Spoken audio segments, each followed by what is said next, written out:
عشاء کی نماز کا آخری وقت کب تک ہوتا ہے؟ عشاء کی نماز کا وقت کافی لمبا ہوتا ہے۔ نماز عشاء کا وقت شروع ہوتا ہے جب مغرب کی نماز کا وقت ختم ہوتا ہے۔ مغرب کی نماز کا وقت جب ختم ہو جائے تو عشاء کی نماز کا وقت شروع ہے اس وقت تک جب تک تہجد کا وقت ختم نہ ہو جائے۔ جب تہجد کا وقت ختم ہو جاتا ہے اور صبح صادق ہو جاتی ہے اور صبح کی اذان آ جاتی ہے، پہلی اذان جو بالکل ٹائم پہ آ رہی ہے، اس وقت تک آپ عشاء کی نماز ادا کر سکتے ہیں۔ بہتر یہ ہے حضور پاک علیہ الصلوۃ والسلام کے طرز عمل کو اپنایا جائے۔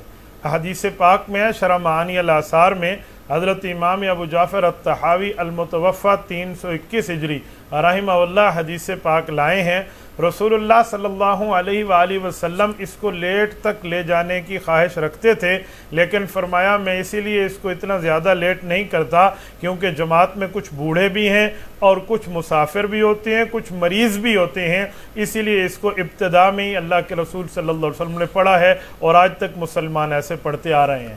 آپ بھی ایسے پڑھیں، اور اگر نماز کسی وجہ سے لیٹ ہو گئی ہے تو تہجد تک آپ اس کو ادا کر سکتے ہیں، باجماعت بھی اور اکیلے بھی۔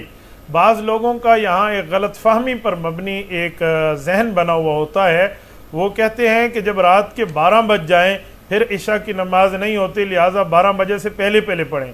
میں کہتا ہوں بھائی جان، یہ 12، یہ 1، یہ 11، یہ 11:30 یہ آپ لوگوں کی گھڑیوں کی معرض وجود کی ایجاد ہے، یہ رسول اللہ صلی اللہ علیہ وسلم کے دور کی بات نہیں ہے، نہ اس کو شریعت فالو کر رہی ہے، نہ شریعت اس کو حکم کر رہی ہے۔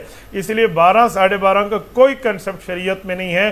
جب تک صبح صادق نہ ہو جائے اور صبح کی نماز کا وقت شروع نہ ہو جائے آپ نماز عشاء ادا کر سکتے ہیں۔ میں مثال دیتا ہوں، جب رمضان المبارک میں ہم نے صبح کی سحری کرنی ہے، ابھی عشاء کی نماز کا وقت باقی ہے، جب سحری کا وقت ختم ہوا اب عشاء کا وقت ختم ہوا اور صبح کی نماز کا وقت شروع ہو گیا۔